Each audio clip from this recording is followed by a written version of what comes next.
COLRIGS, the international regulations for preventing collisions at sea.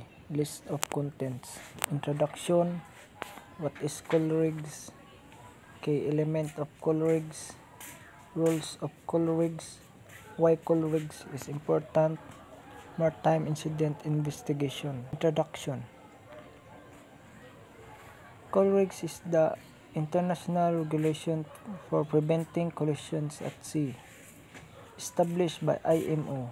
These rules are essential for maintaining safety at sea. They apply to all vessels and provide a standard framework to help mariners avoid collisions, ensuring orderly and predictable navigation. What is COLRIGS? COLRIGS, the international regulation preventing collision at sea, also known as COLRIGS, are a set of rules that govern how ships and other vessels navigate the sea.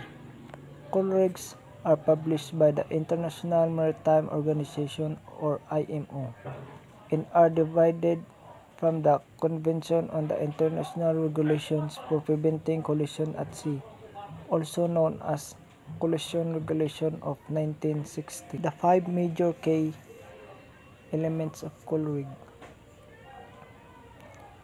Steering and sailing rules. Light in ships. Sound and light signals. Conduct in restricted visibility. Responsibilities between vessels. Five major rules in COLRIGS. Lookout. Safe speed. Risk of collision. Active to avoid collision. Overtaking. COLRIGS is important. COLRIGS, international regulation for preventing collisions at sea, are crucial for maritime safety, helping preventing collision and accident. They provide clear rules for vessels to follow in various situations, ensuring standards practices worldwide.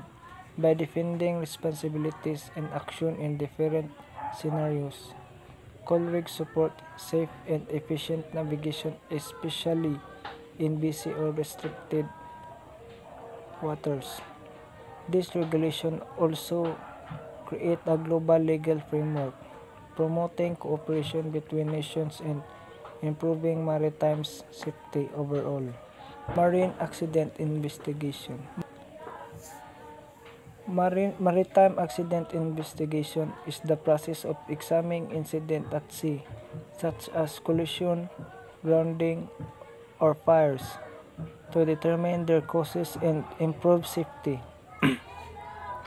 The investigation involves collecting evidence, analyzing factors like human error, equipment failure, and environmental conditions, and producing a formal report with findings and recommendations. The goal is to identify safety issues and recommended measures, such as regulatory changes or crew training, to prevent future accidents. These investigations are conducted by national authorities or organizations like the IMO, and their outcomes help enhance maritime safety and industry standards.